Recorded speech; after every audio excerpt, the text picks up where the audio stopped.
میری گزارش میں نہیں کہنا چاہتا تھا، مجھے دلوں کا بہت خیال ہے، میں نہیں کہنا چاہتا، لیکن یہ ضرور اب کہہ دوں گا، یا مجرا نہیں ہو رہے، یہ جو پیسے اڑاتے ہو نا، یہ مجروں میں اڑایا جاتا ہے۔ شرم کرو، نعت خواں کو دینے کا طریقہ تمہیں پتا ہے؟ ہمارے یہاں پہلی بات تو حضور نے جب نعت خواں کو نذرانہ دیا تو اس وقت حضور کے پاس جو سب سے قیمتی چیز تھی وہ دیا۔ 10 کی نوٹ لا کے اتراتے رہتے ہو، یہاں مٹکتے رہتے ہو، یہ مٹکنے کی جگہ ہے۔ نعت خانوں کو نذرانہ دینے کا طریقہ بزرگوں کے یہاں یہ ہے کہ نعت خواں کا ہاتھ تمہارے ہاتھ سے نیچے نہیں ہونا چاہیے۔ سمجھ نہیں بات؟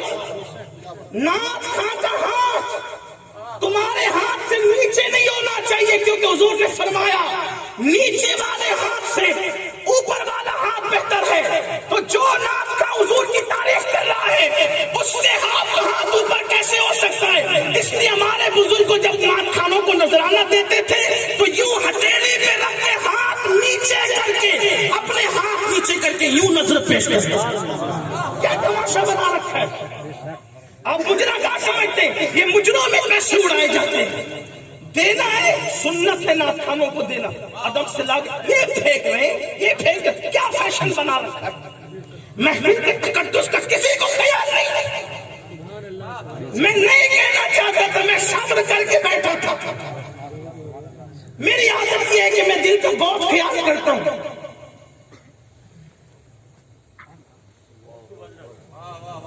آئندہ کم سے کم جب میں موجود رہوں میری موجودگی میں کوئی یہ جرات نہ کرے۔ اگر آپ کو مجھے نہیں بلانا ہے واللہ بازار بار نہ بلائے، میں لوگوں کو یہی کہتا ہوں۔ لیکن محفل کا تقدس، اس محفل کو آپ نے سمجھا کیا ہے؟ جہاں تقدیریں بدلتی ہے یہ محفل ہے، قصہ نہیں ہے یہ۔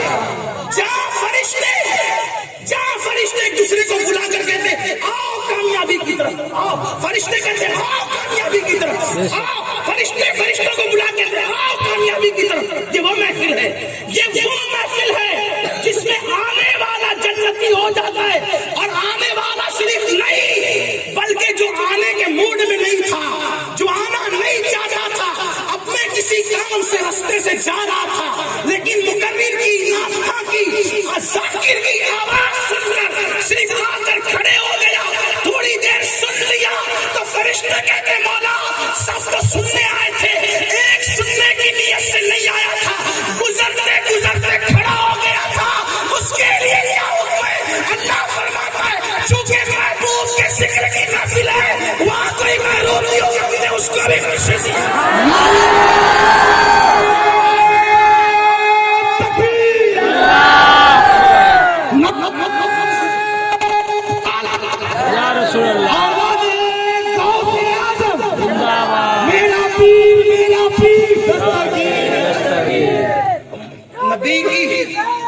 نبی کی محفل کو دھندا مت بناؤ، دھندے پانی مت کرو، اس میں جس کی نگاہوں سے خدا کی ذات نہ چھپی ہے اس کی نگاہوں سے دل کے جذبات کیا چھپ سکتے ہیں؟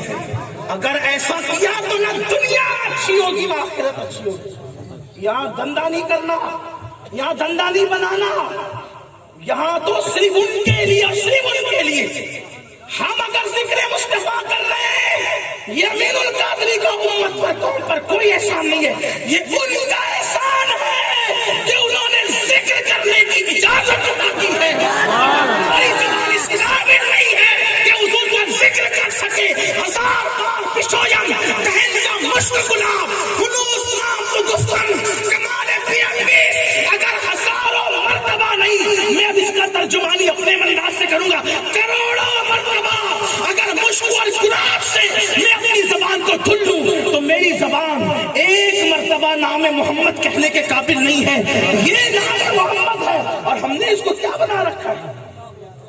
گانوں کی محفل میں، مجروں کی محفل میں، ہماری محفل میں فرق ہی نہیں۔ خدا کے لیے اس کا خیال کریں۔ میں نے پھر کہنا ہے کہ میں نہیں کہنا چاہتا، مجھے دلوں کا خیال ہے۔ ہاں ورنہ کوئی یہ نہ کہے یہ صاحب دیکھیے کہ یہ اب بھی بول پڑے، میری باری میں تو کم سے کم آپ نہیں کریں گے۔ اور یہ بھی آپ سے کہہ دوں کہ میں نے قطعی طور پر آپ کو نظر دینے کے لیے منع نہیں کیا ہے، میں تو یہ کہہ رہا ہوں کہ حضور کی سنت ہے کہ جب حضور کسی نعت خواں کو، کسی مداح رسول کو جو چیز دیتے اس وقت تو سب سے بہتر جو ہوتی وہ دیتے، ایک بار نکال کے دے دو، کیا گھڑی گھڑی لا کر کے کہ میں بار بار ویڈیو میں نظر آؤں کہ دیکھو آج جناب کتنے سخی ہے، ویڈیو والوں کو بتانے کے لیے کر رہے ہو سب، ان کو دکھانے کے لیے کرو، ان کو۔ ہاں وہاں بیٹھ کر کے کسی بچے کے ہاتھ سے بھیج دو گے نا تو بھی وہ خوش ہو جائے گی، یہاں خودکتے مت آیا کرو، اس کا خیال کر لیا کرو۔ مجھے جلدی سے جو ہے وہ یہ سب چیزیں ہضم نہیں ہوتی، اس لیے مجھے بہت تکلیف ہوتی ہے جب نعت شریف پڑھی جائے سب سراب ادب، ہاں ذکر مصطفیٰ آتا ہے تو فرشتے سراب ادب بن جاتے ہیں۔ ان کی نعت کو سمجھا کیا ہے؟ اگر مجھ سے کوئی پوچھے کہ سب سے پہلا نعت خواں کون ہے مدحت کے باب میں، تو میں اپنے اللہ کا نام پیش کروں گا کہ وہ سب سے پہلی نعت بیان کروں گا، اس لیے کہ آغاز سے اخیر تک قرآن نعت مصطفیٰ محبوب کے بیان کا کیسا موقع۔ اور نعت کیا ہے جانتے ہو؟ نہیں سمجھا نعت۔ جب حضرت حسان بن ثابت نعت لکھ کے لاتے تھے تو حضور نیچے بیٹھتے تھے، نیچے حضور بیٹھتے، اور حسان بن ثابت کو اوپر منبر پہ کھڑا کرتے، فرماتے تھے تم نعت پڑھو۔ بتایا اپنے نعت خواں، شبیر بھائی نیچے بیٹھتے ہیں یا کوئی نعت خواں نیچے بیٹھتا ہے، میں کرسی پہ بیٹھا ہوں، میں نیچے نہیں بیٹھتے، نہیں ابھی تم نعت پڑھ رہے ہو، ابھی تم نے یا اوپر بیٹھو یا کھڑے رہو، اس لیے کہ ذکر مصطفیٰ سے بڑا کون۔ ہم یہ غرور لے کر کبھی نہیں آتے کہ ہم سادات ہیں، ہاں ہم کچھ بھی ہیں حضور کی نالین کے صدقے میں، حضور کا جو بھی بنتا ہے وہ ہمارے سروں کا تاج ہے، اس لیے کہ وہ حضور کی مدد کر رہا ہے، ہم اسے نیچے بیٹھنے نہیں دیں گے۔ یہ ہونا چاہیے جذبات، لیکن یہ سب کہنے کی باتیں نہیں ہوتی۔ اور حضور علیہ السلام کی محفل پھر حضور کی محفل ہوتی ہے، حضور کی مدحت جس نے کی حضور نے کبھی اس کو محروم نہیں رکھا۔ حسان بن ثابت کے لیے دعا کہ حسان جب تک تو میری نعت پڑھتا رہے تیرا منہ سلامت رہے۔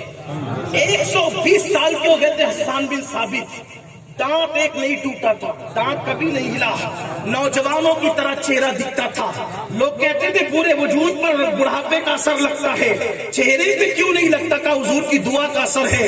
فرمایا کہ جب تک تو میری نعت پڑھتا رہے گا تیرا منہ سلامت رہے گا۔ دعا کرتے تھے اللہم ایدل حسان بروح القدس، حسان اللہ جب تک میری تعریف کرتا رہے تو جبریل کے ذریعے سے اس کی مدد کرتا رہے، تو جبریل کے ذریعے سے اس کی مدد کرتا رہے۔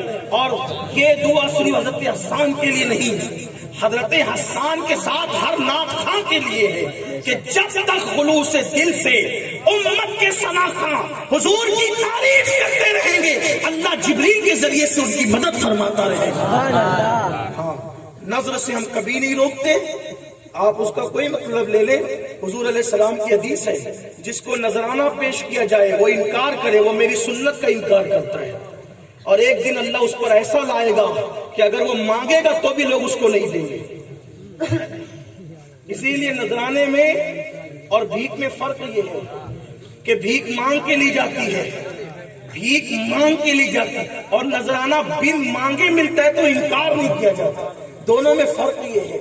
تو اب آپ کتنا بھی مانگ کر کے لیں یہ بھیک ہی ہے، اس لیے ہمارے یہاں بھیک کا تصور نہیں ہے، اس لیے کہ ہم بھکاریوں کی جماعت میں پیدا نہیں ہوئے، ہمارے یہاں نظر کا تصور ہے، اور نظر جو ہے صاحب نظر کو پیش کیا جاتا ہے۔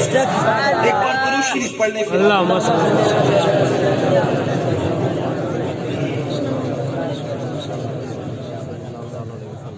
آواز سے درود شریف پڑھ لیں۔ اللہ رب محمد صلی اللہ علیہ وسلم۔